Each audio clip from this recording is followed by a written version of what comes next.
এই চারাগুলাই কিন্তু আমরা ডেলিভারি করি, যেটা প্রত্যেকটা গাছের গোড়াতেই লতি আর একেবারে নতুন চাষিদের জন্য গাছের গোড়া পাতা সব কিছু কেটে এই যে দেখতে পাচ্ছেন অসংখ্য গাছ আমাদের রেডি আছে, যেটা প্রতিনিয়ত আমাদের ডেলিভারি কার্যক্রম চলতেছে। নতুন চাষিরা যেন সহজেই রোপণ করতে পারে সেরকম ব্যবস্থা কিন্তু আমরা প্রতিনিয়ত করে থাকি। দেশ ও দেশের বাইরে থেকে যে বা যারা আমাদের আজকের ভিডিওটি দেখছেন সকলকে জানাই আন্তরিক শুভেচ্ছা ও অভিনন্দন। দর্শক দেখতে পাচ্ছেন বরাবরের মতো সরাসরি আজও আমাদের আরেকটা পুরাতন জমি থেকে আমরা বেশ কিছু চারা ডেলিভারি করব। যেহেতু বর্ষার মৌসুম, চারা ডেলিভারি প্রতিনিয়তই হচ্ছে, আর অনেকে আছে একেবারে প্রথমভাবেই কিন্তু শুরু করতেছেন এই লতি কচুর চাষ, আবার অনেকে আছে আগেও চাষ করছেন আবার নতুনভাবে করতেছেন সেরকম।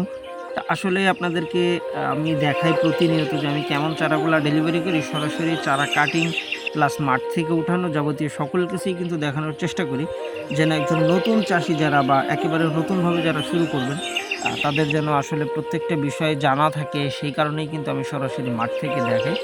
এই যে আমাদের যে চারাগুলা ডেলিভারি হচ্ছে দেখেন, এই যে দেখেন প্রত্যেকটা গাছের গোড়াতেই কিন্তু আপনি লতি দেখতে পারবেন।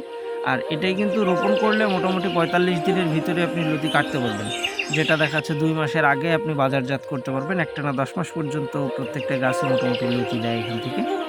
আর এটা পুরাতন জমির চারা, এই যে দেখতেই পাচ্ছেন।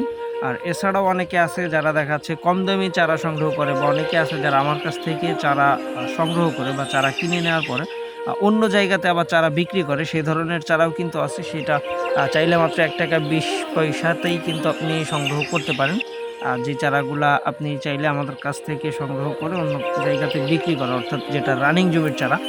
আর যারা চাষের জন্য চারা নেবেন, যে আমি নিজে চাষ করব, তারা অবশ্যই চেষ্টা করবেন সবসময়ের জন্য 100% পুরাতন জমির চারাটা, যেই চারাটা আমরা ডেলিভারি করতেছি আজকে।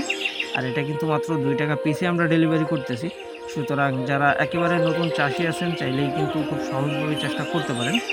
আর চাষের জন্য এই যে দেখতে পাচ্ছেন অসংখ্য চারার মজুদ আমাদের কাছে এখনো পর্যন্ত আছে, একদম পুরাটাতেই চারা। আর প্রত্যেকটা মা গাছই এখানে ১০ মাস ওভারই। এই যে দেখেন প্রত্যেকটা গাছের গোড়াতেই কিন্তু আমাদের চারা আছে। এই চারাগুলো আমরা ডেলিভারির জন্য রেডি রাখছি। আর যারা নতুন চাষি তাদেরকে একটা কথা বলি, অনেকেই মনে করে লতি কচু চাষ করা হয়তো খুব বেশি কঠিন কিছু বা ভিন্ন কোনো নিয়মকানুন আছে, তা বিষয়টা সেরকম না।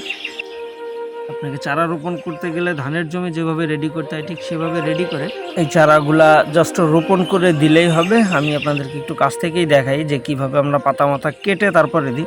কারণ অনেকে আছে যারা দেখা যাচ্ছে একেবারে আমরা যদি গাছের পাতা বা গোড়ার সাইড না কাটি ওই অবস্থাতেই রোপণ করে দেয়, বা পরবর্তীতে এই জিনিসগুলা তাদের করতে আরও বেশি কষ্ট হয় যেহেতু নতুন থাকে।